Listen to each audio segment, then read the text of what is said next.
اعوذ باللہ من الشیطان الرجیم بسم اللہ الرحمن الرحیم انا اوحینا الیک کما اوحینا الی نوح والنبیین من بعدہ. ترجمہ کی طرف دیکھیں. انا اوحینا، بے شک ہم نے وحی بھیجی، الیک آپ کی طرف، کما اوحینا جیسے کہ ہم نے وحی بھیجی، الی نوح نوح علیہ السلام کی طرف، والنبیین من بعدہ اور ان نبیوں کی طرف جو آپ کے بعد آئے، یعنی نوح علیہ السلام کے بعد آئے.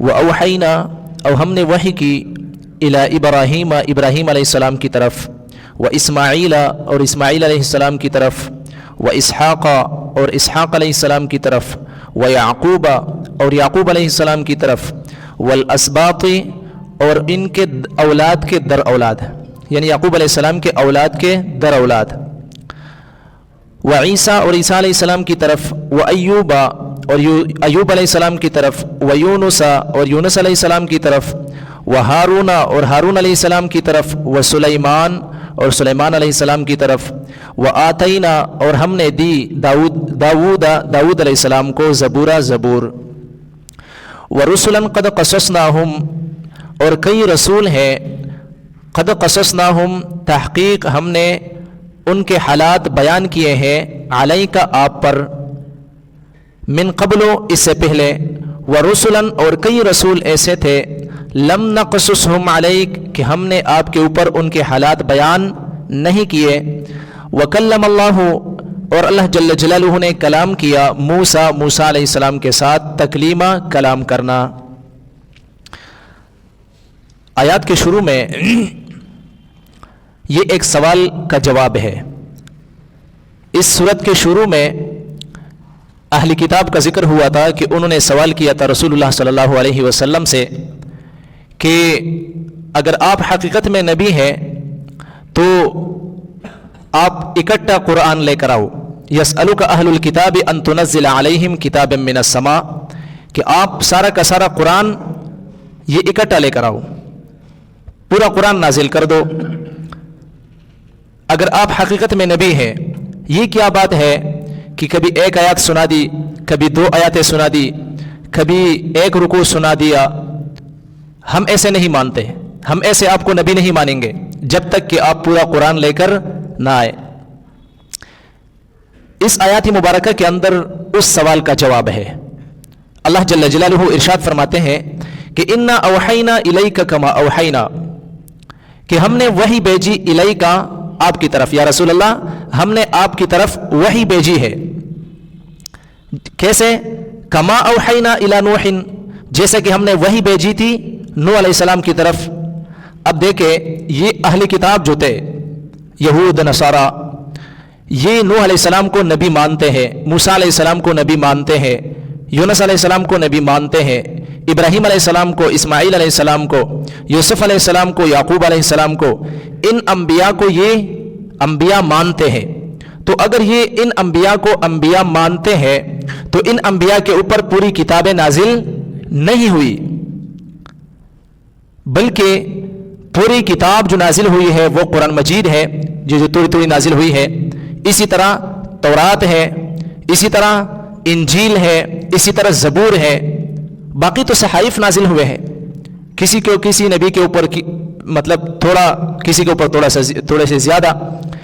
تو اگر تم ان تمام انبیاء کو انبیاء مانتے ہیں، حالانکہ یہ ان کی وحی اللہ جل جلالہ کی طرف سے ان کے اوپر وحی آتی تھی، اور وحی بھی تھوڑی تھوڑی وقت کے لحاظ سے، تو یہ یعنی تمہارا یہ سوال بجا نہیں ہے، آپ کا یہ سوال بنتا ہی نہیں ہے، یہ محض ضد کی وجہ سے تم سوال کر رہے ہو.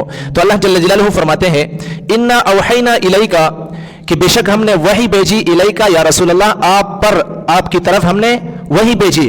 جو کچھ آپ بیان کرتے ہیں یہ اللہ تبارک و تعالیٰ فرماتے ہیں کہ یہ میری طرف سے ہے. ان هو الا وحی یوحى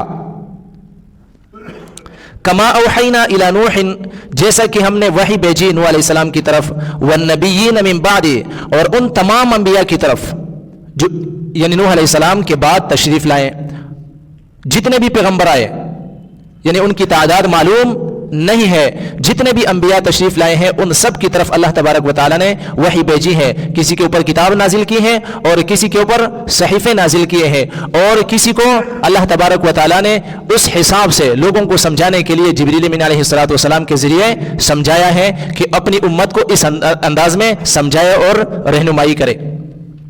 وَأَوْحَيْنَا إِلَىٰ إِبْرَاهِيمَ, اور ہم نے وہی بھیجی ابراہیم علیہ السلام کی طرف. یعنی تم ابراہیم علیہ السلام کو تو نبی مانتے ہو جبکہ ان کے اوپر کتاب پوری نازل نہیں ہوئی. اسماعیل علیہ السلام کو تم نبی مانتے ہو, اس کے اوپر بھی کتاب نازل نہیں ہوئی.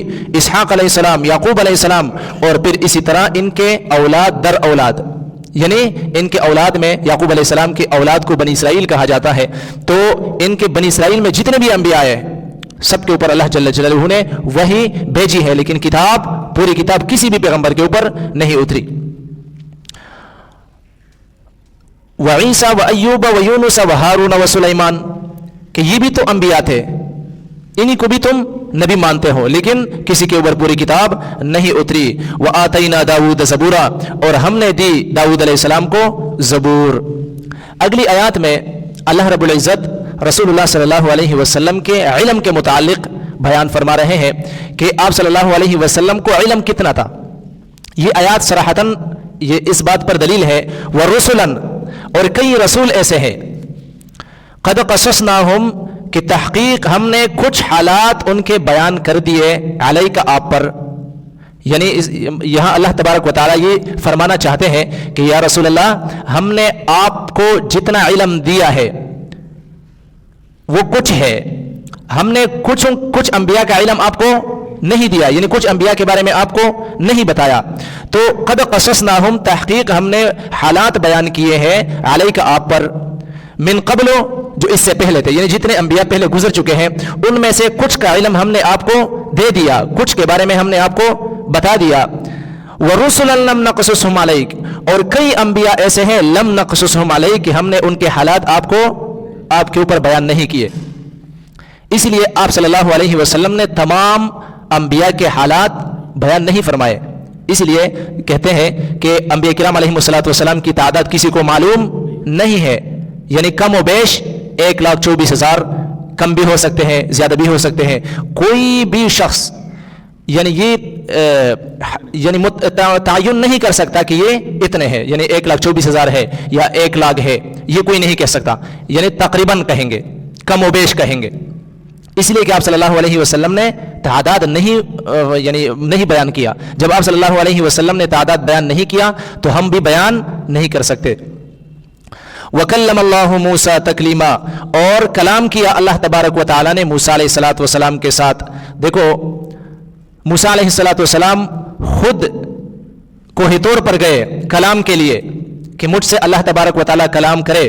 موسیٰ علیہ السلام جاتے ہوتے تھے اور اللہ تبارک و تعالیٰ ان کے ساتھ جب بھی جاتے تو ان کے ساتھ کلام کرتے ہوتے تھے. لیکن رسول اللہ صلی اللہ علیہ وسلم کے متعلق ایسا نہیں ہے, بلکہ آپ صلی اللہ علیہ وسلم کو اللہ رب العزت نے خود بلایا ہے. اور پھر دنیا کے اندر اگر کسی کو اللہ جل جلالہ کا دیدار ہوا ہے, کسی آنکھوں نے اللہ تبارک و تعالیٰ کی ذات کو دیکھا ہے, تو وہ صرف اور صرف وہ ہستی ہے جناب محمد رسول اللہ صلی اللہ علیہ وسلم. حالانکہ موسیٰ علیہ السلام نے بارہا کوشش کی ہے, بار بار یہ کہا ہے کہ اے اللہ مجھے اپنے آپ دیدار کرا, رب ارینی انظر الیک, اے اللہ میں دیکھنا چاہتا ہوں, آپ مجھے اپنا دیدار کرا. تو اللہ تبارک و تعالیٰ نے فرمایا کہ آپ مجھے لن ترانی, مجھے ہرگز نہیں دیکھ سکتے, ولیکن انظر الی الجبل, اگر آپ کی چاہت ہے اور اتنا شوق آپ رکھتے ہیں اور آپ محبت کرتے ہیں تو ذرا یہ زبیر پہاڑ ہے, اس کے اوپر آپ اس کی طرف دیکھیں, اگر اس کے اوپر میں تھوڑی سی تجلی ڈالتا ہوں, روایت میں آتا ہے کہ یہ جو چھوٹی انگلی ہے اس کے پورے سے بھی کم اللہ تبارک و تعالیٰ نے نور کی تجلی ڈالی اس پہاڑ کے اوپر, تو وہ پہاڑ ریزہ ریزہ ہو گیا. موسیٰ علیہ الصلوۃ والسلام نے جب دیکھا تو موسیٰ علیہ السلام بے ہوش کر گر پڑا, یعنی برداشت نہیں کر سکا, وہ صرف وہ نور کو نہیں برداشت کر سکا. اور پھر جب ہوش آیا تو اللہ تبارک و تعالیٰ کی بارگاہ میں عرض کرتے ہیں کہ رب ذوالجلال, میں نے بیجا سوال کیا, مجھے ایسا سوال نہیں کرنا چاہیے تھا. تو وہ صرف اور صرف وہ ہستی ہے جناب محمد رسول اللہ صلی اللہ علیہ وسلم کہ اللہ رب العزت نے جہنم کی بھی سیر کرائی اور جنتوں کی بھی سیر کرائی, اور ایک رات کے اندر اور وہ دیر کتنی تھی کہ اپنے بستر سے اٹھے ہیں اور جب واپس آئے تو بستر اسی طرح گرم ہے. تو رسول اللہ صلی اللہ علیہ وسلم کی ذات کے متعلق اللہ جل جلالہ یہ فرما رہے ہیں کہ آپ صلی اللہ علیہ وسلم کو ہم نے بعض انبیاء کے حالات ان کے اوپر بیان کیے ہیں لیکن بعض انبیاء کے حالات ان کے اوپر بیان نہیں کیے. یہاں یہ فرمانا مقصود ہے کہ اللہ جل جلالہ کو ہی سارا علم ہے، ما کان و ما یکون، جو پہلے گزر چکا ان کا بھی، جو آنے والا ہے وہ بھی، اور جو آئندہ ہوگا، سب کا علم اللہ جل جلالہ کے پاس ہے. اور اللہ تبارک و تعالیٰ نے جتنا چاہا اپنے پیغمبر محمد مصطفیٰ صلی اللہ علیہ وسلم کو دیا. لیکن یاد رکھنا آپ صلی اللہ علیہ وسلم کو اللہ تبارک و تعالیٰ نے جتنا علم دیا ہے اتنا کسی بھی نبی کو نہیں دیا. اللہ جل جلالہ کے بعد سب سے زیادہ علم اللہ تبارک و تعالیٰ نے محمد رسول اللہ صلی اللہ علیہ وسلم کو دیا. دعا ہے اللہ رب العزت ہمیں صحیح سمجھنے کی توفیق عطا فرمائے.